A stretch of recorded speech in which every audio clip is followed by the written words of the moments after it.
Everybody, Chris Cole here, and today I want to talk about the swing plane and why it matters to me and why it should matter to you as well. Now, there's a lot of opinions on what people should and shouldn't do with their swings, and that's great. There's a lot of content and a lot of things to be learned. But we must remember the real reason why we make any changes, and that's to make the ball perform better on the golf course. To do that, you have to start to pay attention to the ball flight, acknowledge it, recognize it, start to see patterns. The sooner you start to learn the language of your ball flight, it's much easier to relate that to any swing changes or even justify swing changes. Now, let's turn it back on my game. And for those of you who are unaware, I'll share with you some of the issues I have on the golf course. I have two misses. First miss almost comes every time in order like this. It's a little push right at the target. Okay? And as the round progresses, I will try to fix that. And that push eventually becomes a hook. So, knowing that, what can I pay attention to in my golf swing that can affect that? Well, first things first, we have to pay attention to club face and path, okay? Now, assuming I'm hitting the middle of the club face, that's one of the earliest ball flight laws you have to pay attention to is centers of contact, but assuming that's hitting it quite nicely, we can tick that one off and move on to the next one. Well, club face, okay, for a push would be as follows. If you could imagine a target line and the club face pointing at the target line there, 0.0 degrees is straight at the target here.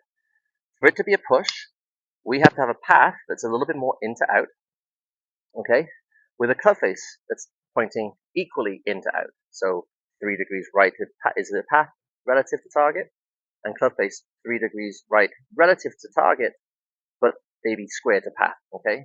So 3 degrees right, a face 3 degrees open is a straight push. Now, as the round progresses, what tends to happen for me is I get sick of that. And I try to get the club to square up a little bit more, just a little bit more, and that would solve my problems, right? And it can, short term, but it's not tangible, it's hard to repeat. And what tends to happen is that face suddenly starts to square to target. So 3 degrees right of path, and club 3 degrees, or 0.0 to target, but 3 degrees closed relative to path is that hook. That's a problem now, right? So I'm fighting it the best way I know how, but it's making my life more difficult, not easier. So then I go after the round to the range, after the round to the range, and start to work on some things in my setup that could change that. Because instead of fighting something head on, it's much easier to find the root of the problem. And a lot of your problems with all shots can be found in the setup. What do I mean?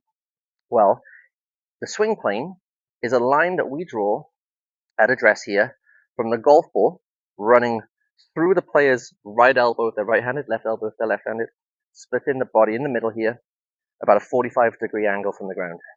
And what we want to see, if we can, doesn't have to be perfect, but ideally, a club head and handle that travel seamlessly up said path, back down and around. That's what we'd like to see, okay? So our setup's important to create angles and maintain angles. Now I'm 6'2". I'm tall. If this relates to you, I'm sure you can see some content in this as well. It's very easy for me to stand up to a golf ball. Stand nice and tall, okay? Well, what happens is once that handle gets up too tall, the club wants to come under early and swing out to the right here. Okay, that makes my swing plane a little bit too vertical. So if I'm going to stay on that angle that I've already described, I need to create more rotation in my swing. Very easy to just say swing left, but we have to create a landscape in which that can happen. So what I want to do for myself to help my life and hopefully your lives too is create a setup in which that can thrive. So at my address position, I try to let the handle sit down a little bit lower, maybe belt buckle, definitely not lower than that, but definitely not above that either.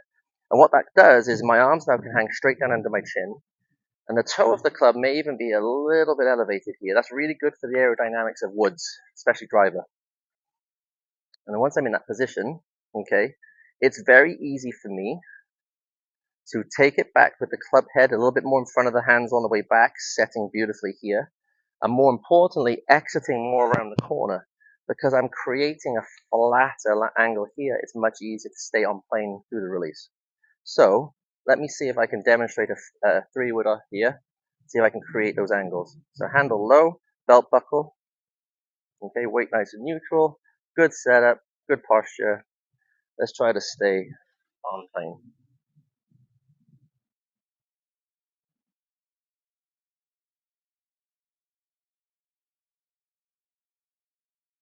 see, or you have to take my word for it maybe, but that ball face started a heck of a lot straighter and didn't actually curve more in the air, which tells me that my club face and my path were a lot more compatible with one another, and the results were good. So give it a try, explore your setup to try to fix any ailments you may or may not have in your swing.